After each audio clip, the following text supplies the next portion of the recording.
Chapter 22. Sri Sadguru said, Tapas is the asset of the Brahmanas, fame is the asset of the Kshatriyas, the sacred dust of Sri Brindavan is the wealth of the determined Vaishnavas, the sacred clay, Tiruman, used for tilak by the Vaishnavas took birth in the sandal paste used by the gopis who engaged in the rasa dance with Sri Krishna in the Gokula. Daily, a Vaishnava should apply that Tiruman or the sacred clay on 12 different parts of his body in the form of Urdhva Pundram, uttering the divine names of the Lord like Keshava. This Gopi Chandan sandal paste is only the sacred dust of Sri Brindavan. When it is applied, Bhagavan Sri Krishna gets pleased. The sacred dust of Sri Brindavan, which smells the sweet fragrance of the divine feet of Sri Govinda, is loved even by all the devas like Brahma.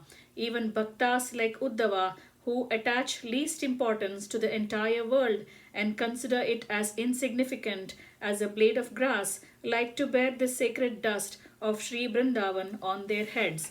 In Sri Brindavan, there was an exalted personality named Ghanananda.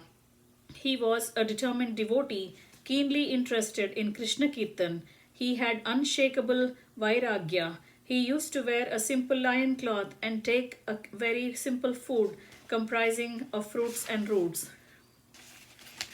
He resided under trees and was ever engaged in Krishna Dhyana. He found no distinction between abuse or praise, nor did the great man get disturbed in woe or weal. He revelled in chanting the sweet names of Sri Krishna. He was a man of total renunciation and stood beyond worldly and Vedic restrictions. He had no assets other than his lion cloth, Japamala of beads, Gopi Chandan used for tilak and the symbols.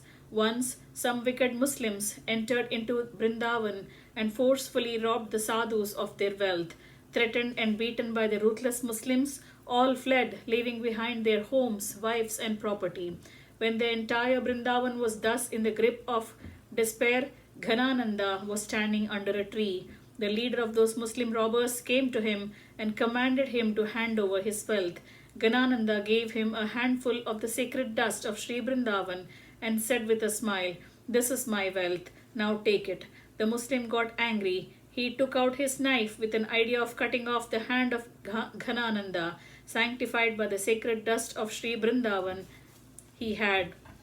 At the same moment, the sharp knife from his hand, at the same moment, the knife slipped from his hand and cut off his own neck. Instantly, that Muslim fell down dead. The other robbers ran away frightened by the divine power of Ghanananda. An offense committed against the Vaishnavas by the wicked ones recoils on themselves within a short time. The ruthless men who tried to kill the Mahatma Jadabharata, a man of renunciation and self-realization, were destroyed by their own sin. Hiranyakashipu tried many techniques to kill Prahlada, the devotee of Sri Hari, but at the end the Asura himself was killed by Sri Hari. The seer Durvasa unnecessarily got angry with Mahatma Ambarisha and thus invited trouble for himself. Ravana insulted and kicked Mahatma Vibhishana as a result of this himself fell dead on the battlefield. Vali, who cheated the good-natured Sugriva, was killed by the arrow of Sri Rama. Kartaviryarjuna was very powerful and had 1,000 heads, yet he was killed by Parasurama because of the ill treatment he meted out to the Brahmanas. Duryodhana and his brothers were totally eliminated as they deceived the noble Pandavas.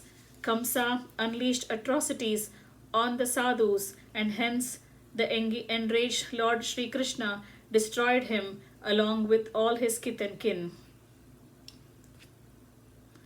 Jaya and Vijaya, the attendants of Lord Sri Vishnu in Vaikunta, had taken a birth as asuras as they committed sin of abusing the Bhagavatas. In fact, Sri Madhava is very specially fond of the Vaishnavas, and hence he incarnates again and again to punish the wicked ones. All sins can be easily expiated, but there is no way of expiation for the greatest sin of abusing the Bhagavatas.